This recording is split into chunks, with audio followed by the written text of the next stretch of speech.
നമസ്കാരം. ആറ്റിറ്റ്യൂഡ്, അതാണ് കാര്യം.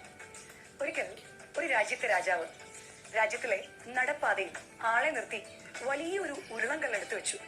വലിയ പ്രയാസമാണത് തള്ളി മാറ്റാൻ എന്ന് നല്ല ബോധ്യം രാജാവിനുണ്ടായിരുന്നു.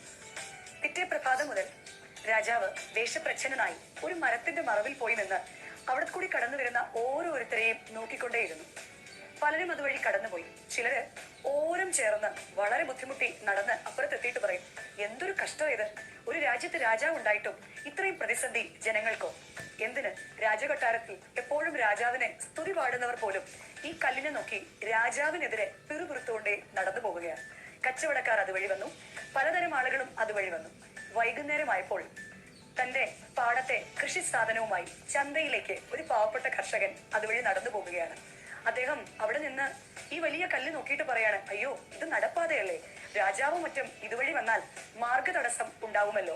തന്റെ കയ്യിലിരിക്കുന്ന സാധനം താത്തു വെച്ചിട്ട് അദ്ദേഹം മുഴുവൻ ശക്തിയും എടുത്ത് ഈ കല്ല് ഉരുട്ടി മാറ്റാൻ നോക്കുകയാണ്.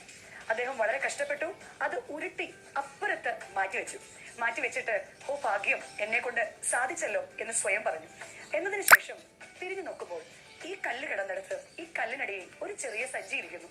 അദ്ദേഹം ആ സഞ്ചി എടുത്ത് തുറന്നു നോക്കി, കുറെ സ്വർണ്ണ നാണയങ്ങൾ. അദ്ദേഹം ചുറ്റും നോക്കി, ആരെയും കണ്ടില്ല. അതിനുശേഷം അദ്ദേഹം ആ സ്വർണ്ണ നാണയങ്ങളുടെ ഇടയിൽ ഒരു കുറിപ്പ് കണ്ടു. ആ കുറിപ്പ് രാജാവിന്റേതായിരുന്നു. ഈ കല്ല് ഉരുട്ടി മാറ്റുന്നവർക്കുള്ളതായിരുന്നു ഈ സ്വർണ്ണ നാണയം എന്നാണ് ആ കുറിപ്പിൽ എഴുതി വെച്ചിരുന്നത്. പ്രിയമുള്ളവരെ, നമ്മുടെ ജീവിതത്തിലും പലപ്പോഴും വലിയ ഉരുളം കല്ലുകളായിട്ട് പല പ്രശ്നങ്ങളും നമ്മുടെ മുൻപിലുണ്ടാവും.